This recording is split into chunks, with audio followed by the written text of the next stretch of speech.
All right, good deal. Thank y'all for being here. Happy holidays and getting close. So wish everybody the best. Also, first opportunity to be in front of you all.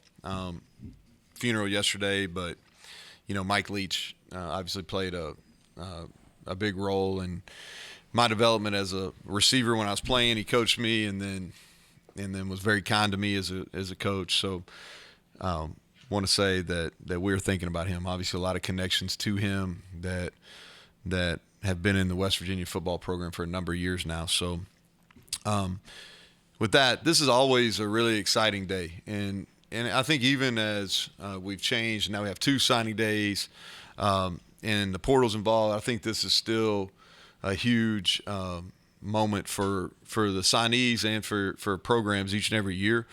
And just to think about this from the signees' perspective, it's an earned opportunity. Less than 1% of all high school football student athletes earn the opportunity to play at the Power 5 level, 65 institutions. A ton of sacrifices, parents, coaches, brothers, sisters, to get them to that. And it's really the culmination of their high school career and then the start of their college career. And then for a program, as you think about it, it's the conclusion of a 2 to 3 year process. And the process only continues to grow.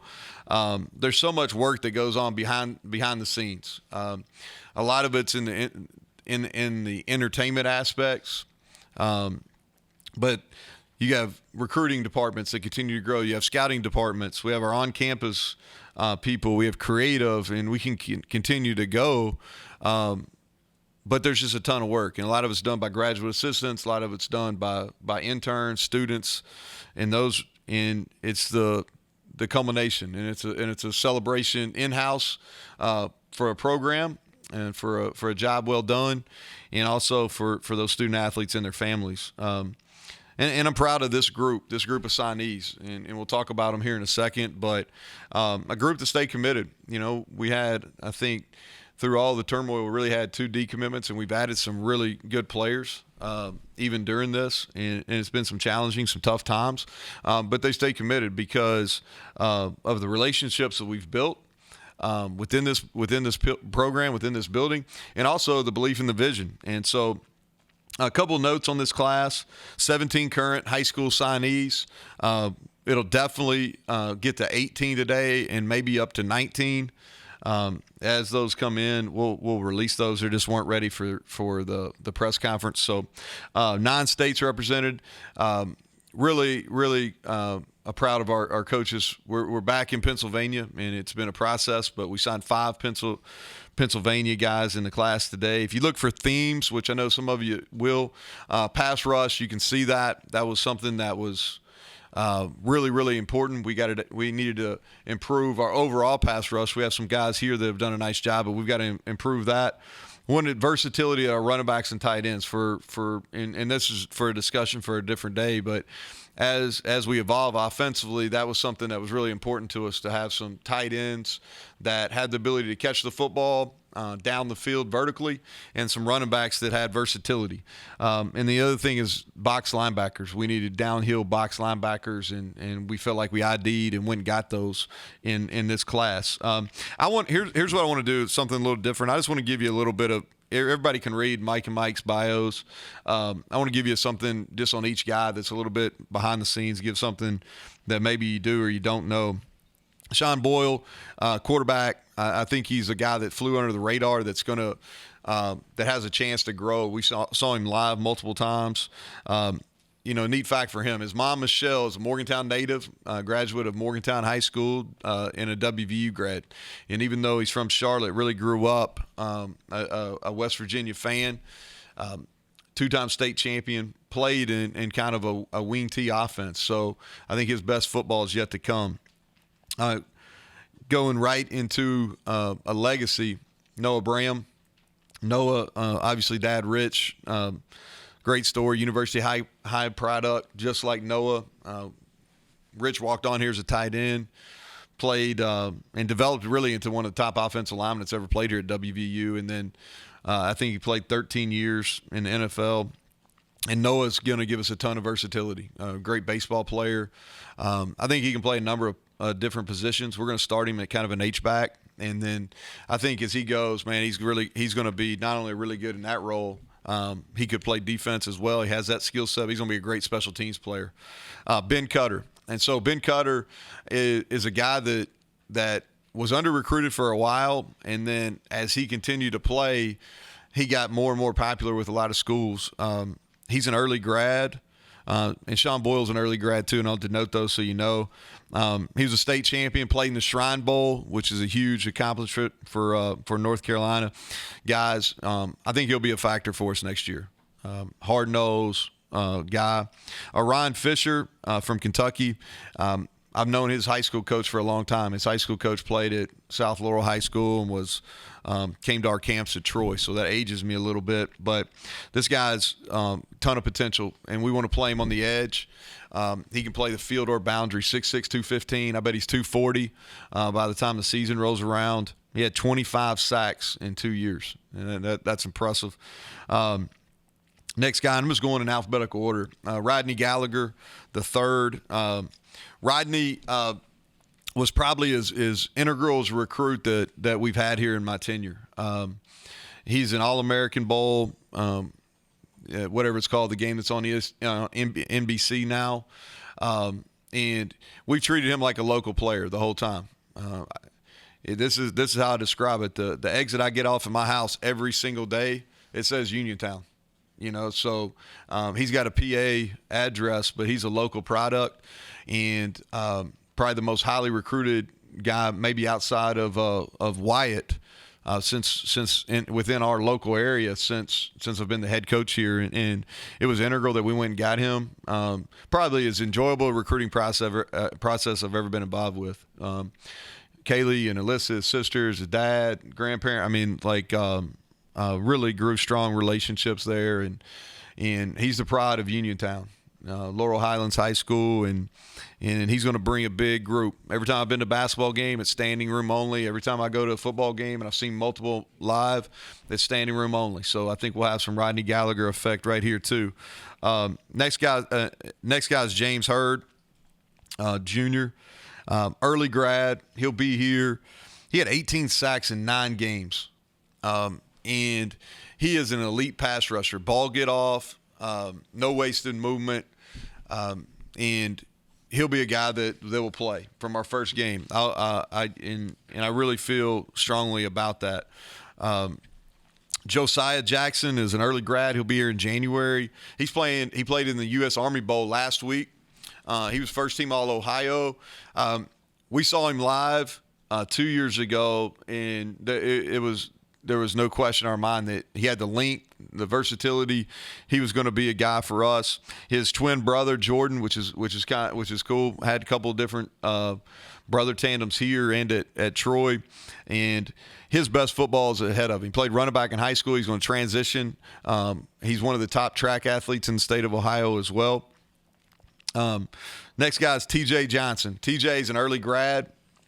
He's a legacy as well. His dad, Torrey Sr., played here. His mom, Tiffany, is a WVU grad. This dude he's got a younger brother as well, but they've bled gold and blue since the beginning, and it's a neat family. 2-time state champion. To watch his progression, he's came to camp 3 years, and to watch his progression, some of you guys have been at those camps. Watch him grow, he'll start here and play kind of an inside receiver, but he's going to grow into, I think, has an opportunity to be a premier tight end, and I believe he will. Zachariah Keith from Douglas County, Georgia. He's got 20 sacks the last 2 years. Body type-wise, he's going to remind you a lot of Sean Martin when you see him. All-state in Georgia, really high upside. The next guy is Nick Cray. Nick Cray, I really believe will be a multiple-year starter here. He's a great basketball player. Goes for a double-double, multiple years in basketball. He 4.0 plus GPA. How do you get higher than a 4.0? Probably nobody in this room had to worry about that, but his is above a 4.0. Next guy is DJ Oliver. So DJ played for Tanner Jones. Tanner Jones was a quarterback for us at Troy when I was an assistant coach there back in the mid-2000s. And DJ's from Port St. Joe in the Panhandle of Florida, in an area that we really, really know well. And he's a big league back. All right, he's 240 pounds. I think the neat thing about him is he's a state finalist in shot put. He's a state finalist in the 100 meters and a state finalist in weightlifting. And just I think kind of a steal late in the process. Traylon Ray, North Florida Christian receiver, guy that he plays all three sports. He's a baseball player and probably good enough to play at this level in baseball, basketball. Walked in to watch him a couple weeks ago. The first thing I saw was a slam and like a hard, like he brought it down. And so that was exciting. Also a really good kickoff and punt returner. Next guy is Josiah Trotter. He's an early grad. He was a defensive leader in his class. He's playing in the same All-American Bowl on NBC that Rodney is. 3-time state champion. His family handled this recruiting process probably as good as anybody. His brother's having a tremendous career at Clemson. His dad, obviously, a long-time NFL player, really a great player for the Philadelphia Eagles. Jaheim White, several of you guys were at this camp when he showed up here before his junior year and really put on a show. And he earned a scholarship opportunity that day, and he's continued. I wrote this down to make sure I had this right. He's almost got 6,000 career rushing yards. 6,000. I can't remember. I'm not saying I haven't, but I can't remember signing a guy and has over 10 yards a carry. He's an early grad as well. Johnny Williams is an offensive lineman. When I went to see him, he filled up the whole door frame of his house. And, he's an early grad. He's got a twin sister who's a great athlete as well. They were the king and queen of the homecoming game, and they're both in the top 10 of their class at Northeast High School in Macon. I think he's been a 4-year starter in high school. He's one of the top tackles in the country. And then Cooper Young. Cooper Young is an offensive lineman, Downingtown, PA. That's an area that turns out a lot of really good offensive line prospects. He's at Downingtown West, really good baseball player. He's been all region in baseball, he's a guy that we had in camp multiple times and one of the top interior O-linemen in the country. So excited about that group. Want to kind of give you a little bit of some things maybe that Mike and Mike didn't include in those bios. And with that, I'll take questions. So Neal, you talked about needs in this class, just in general. You comfortable with the fill of needs, or because of today's world, still work to do in that? Oh, yeah. There's the roster building does not stop. So you get 85 scholarships. You go through the process after the year, where sometimes you're creating space, sometimes you're trying to hold on to the guys that you want to hold on to. And then you've got a number of high school guys. We always felt like we'd be in that 16 to 20 range, we were comfortable with that. We didn't want to go above 20, didn't want to go under really 16. We wanted to kind of be in that 16 to 20. That was kind of our target the whole time, and we're going to be right in that area. But, yeah, we've still got work to do. 8 to 12 transfers, is kind of where we're at. We've got a couple of those guys committed, a couple more that have done so, just haven't gone publicly. But yeah, there's still work to do. I'll ask you, when you saw, I know you worked hard on Gallagher, and that was a kind of a process there. But when you saw him at Penn State, were you a little concerned? And I don't know how many times West Virginia has beaten Penn State for recruits, particularly in Pennsylvania. Was there any concern there on your part? No, there really wasn't. Well, let's say this. Was there concern? There's always concern. Like, I'm concerned until, I get the text that says they're signed. All right? So I'll be transparent with that. But the family did a really good job. And, we were kind of in a time frame there where before Wren was hired, when some of that was going on. And so they were open. and say, hey, this is what we're doing, which I'm appreciative. You feel better when you have that communication rather than when a recruiting staffer says, hey, I saw a picture on social media and so-and-so is visiting there. Anytime it's kind of behind your back or without you knowing, that's when you're like, oh, okay, well, this kid says he's committed, but that's not the case. But they were open. They took trips. I think it's important. Like, if you look at these guys that we signed, everyone here had options. I mean, we beat a lot of really good people, not just on Rodney Gallagher, but on a lot of these guys. You beat quality people. And I think if you look at it in recruiting, a lot of times, like, who'd you beat? Like, we beat a lot of really good people for several of these players. And that's what you want. You want to make sure that you're going out after the top guys. And they got to have some comparison points. You're not going to make any decision in your life, without having some comparisons. And so they did what they needed to do. But at the end of the day, felt like that West Virginia and this community and being close to home was the best option for them. I know that trying to put this guy's the best whatever is hard. Gallagher probably fits, but more important, Hurd and Trotter, their importance to this class on the defensive side of football? Yeah, I think probably can't say enough about both of those guys. They played together at St. Joe's Prep in Philadelphia as juniors. And then James went back and played at Camden, back to his home school there to finish up.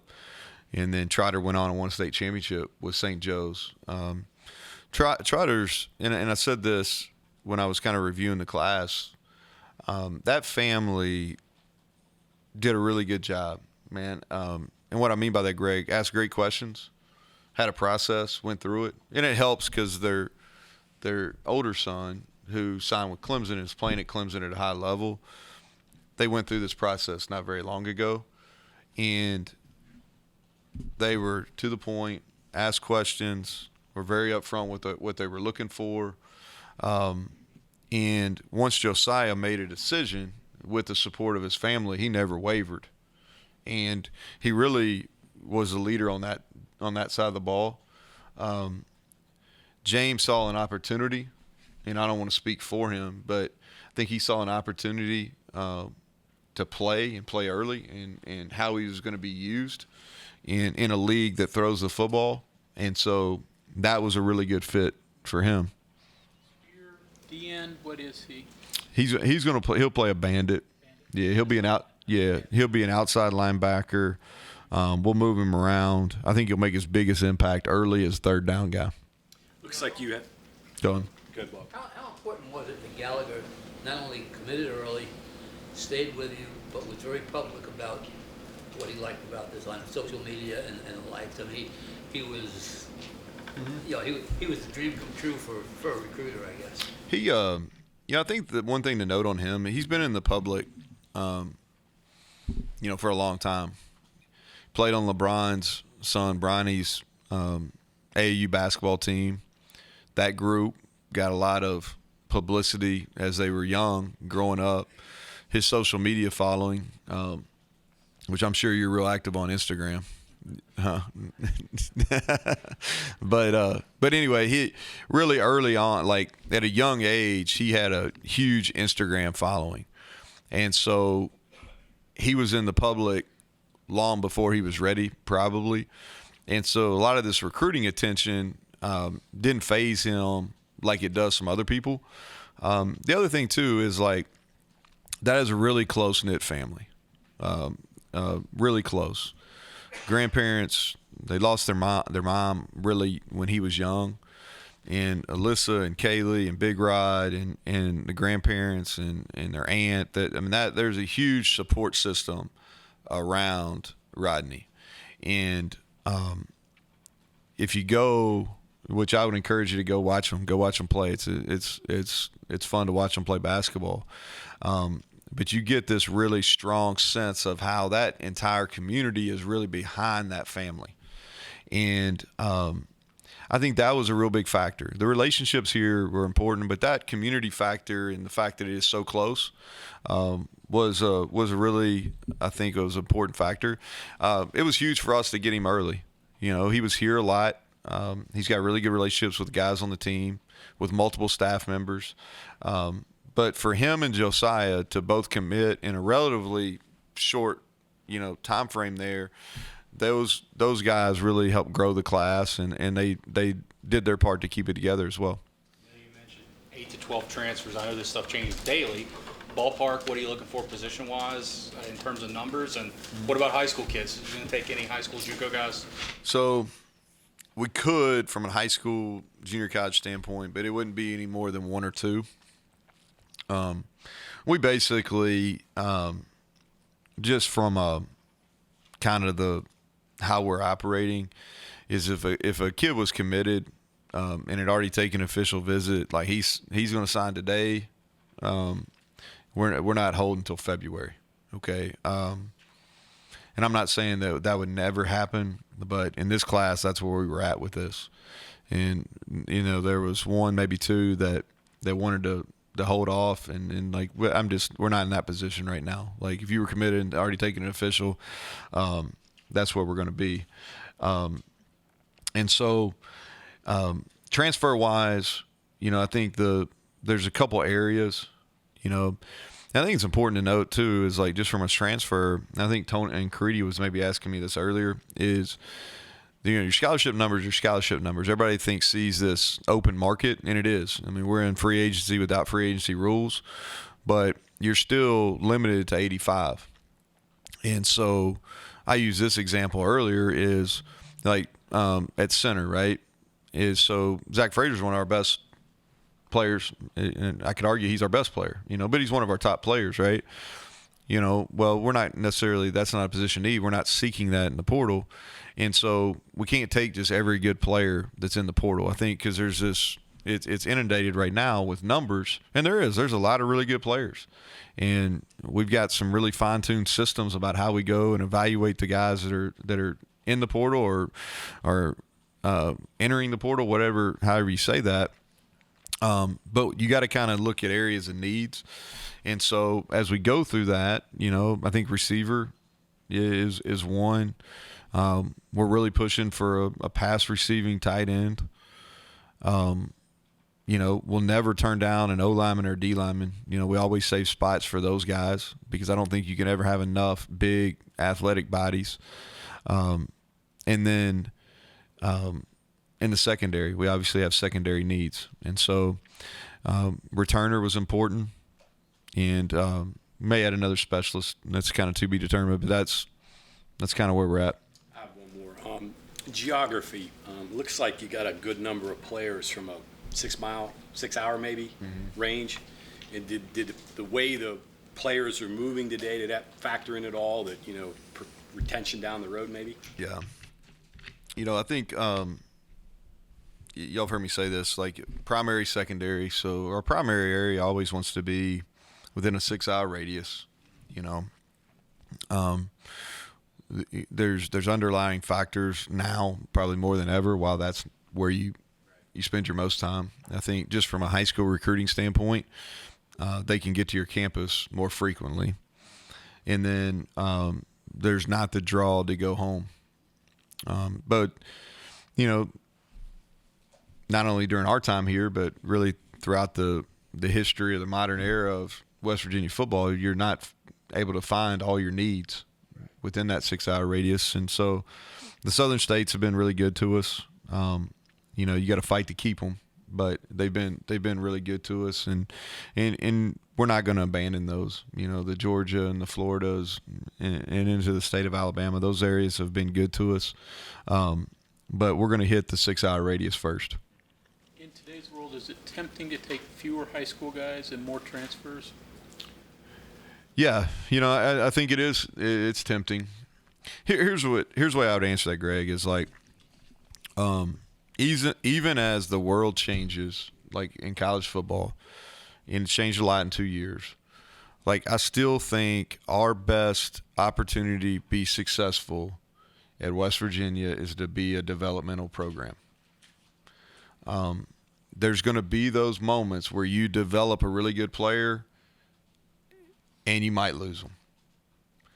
But those few occurrences should not deter us from what our real objective should be, which is to bring guys in like we've done way before I was here, and develop guys through processes, through the infrastructure, and I think that's still the best way. All right. Now we have to be able to bring in transfers.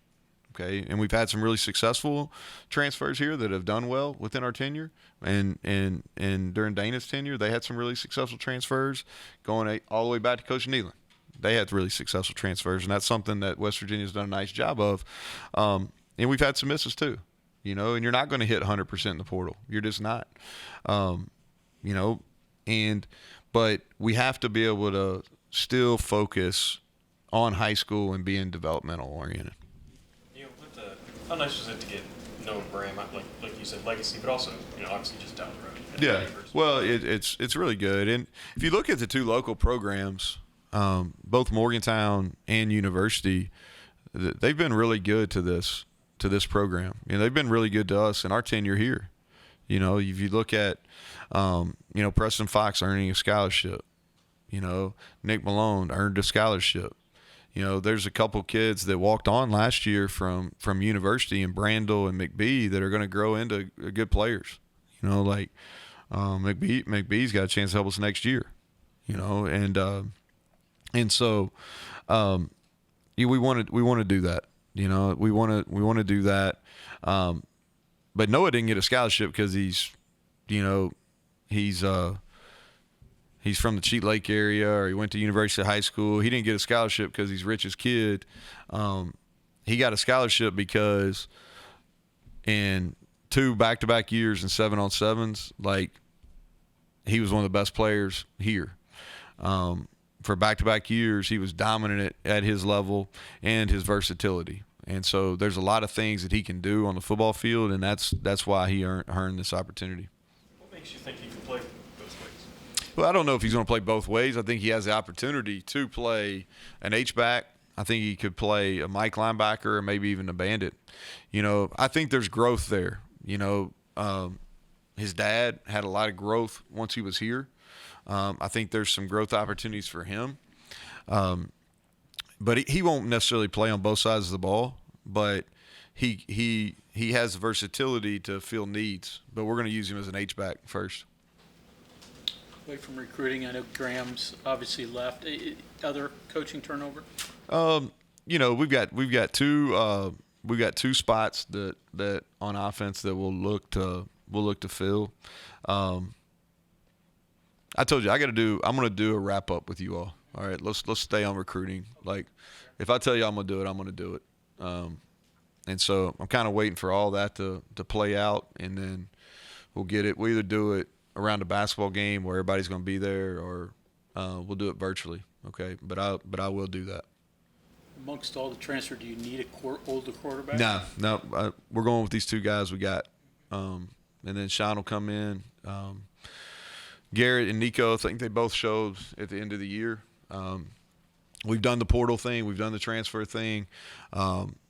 We're in the mode that we're going to develop the guys we have here. And at this point in time, don't anticipate taking a transfer quarterback. Garrett, and I think he's shown a lot of growth. He played well. He wins the Oklahoma game, starts the Oklahoma State game. Nico comes in at the end of the Oklahoma State game. Really pleased with his development over the last 12 months.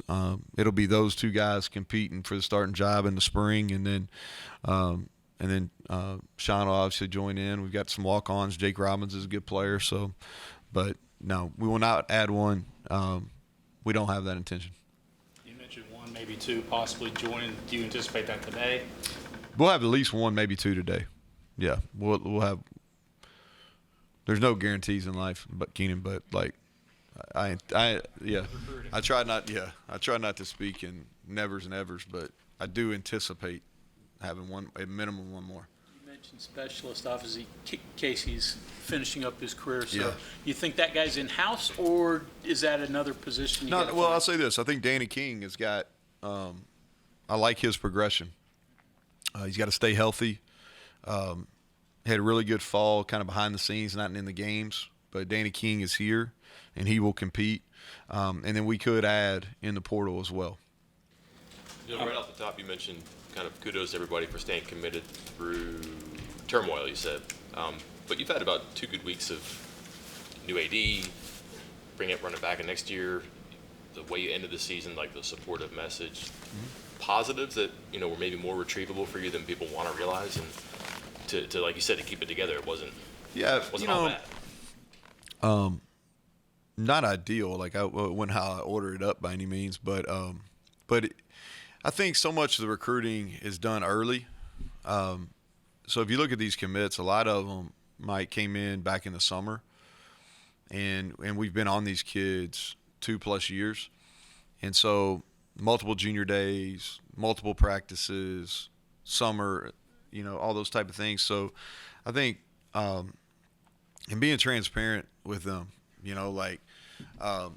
sometimes it's not easy to have hard conversations, but how we handled that while there wasn't an athletic director in place, while we had that 3-game losing streak, like we were pretty upfront.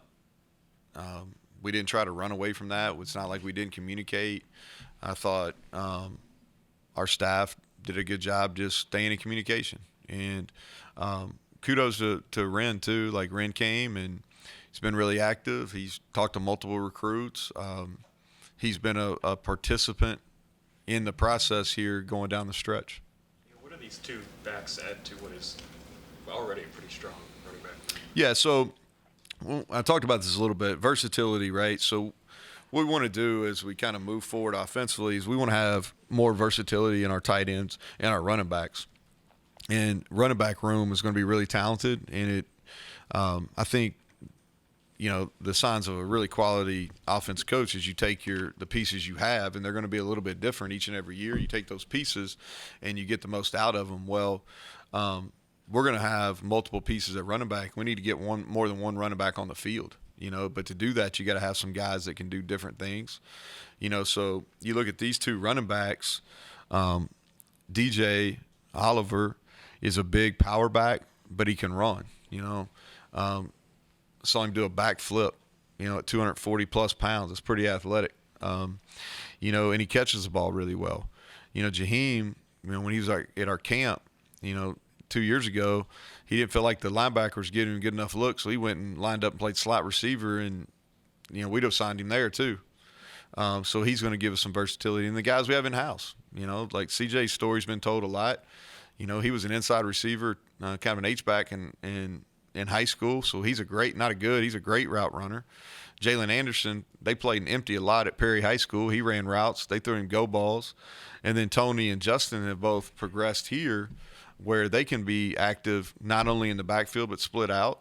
And then all of them have the ability to block in pass protection and for each other. So, we wanted to add a couple guys there, and we feel like it's a really deep position group, and we're going to work to get more than one on the field. Were you surprised by how fast Oliver is, and how does a guy like that go so under the radar? Yes. Well, you've never been to Port St. Joe. Everybody goes to Destin, Panama City, so it's kind of the Port St. Joe's it's a beautiful place, and but it's rural, and so DJ moved around a little bit. Originally from Perry, and then played at Cairo and Georgia, and then to Port St. Joe. And I don't think he was really active. He's a hunter and a fisherman.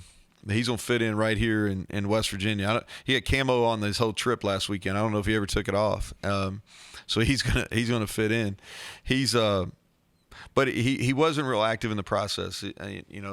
My understanding is he's not real active on social media. He didn't do a ton of unofficial visits.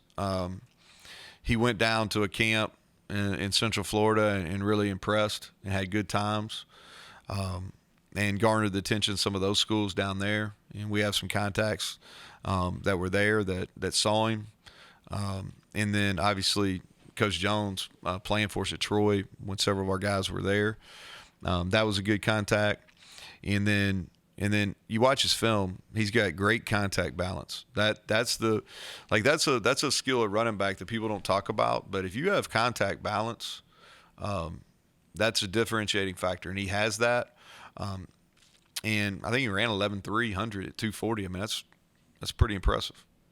How much does NIL come up in visits and conversations? It depends. It really does. Now it comes up eventually in every one of them.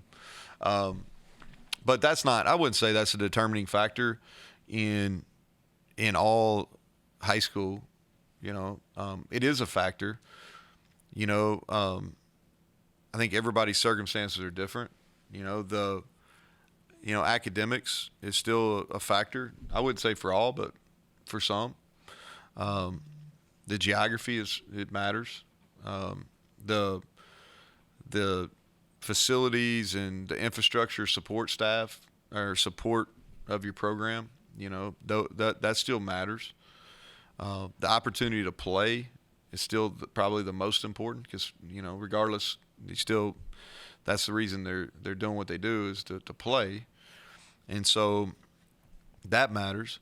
The NIL now, it's a factor, and it's a higher factor for some. It's the things that go along with that, exposures and things like that have probably grown kind of in recent time.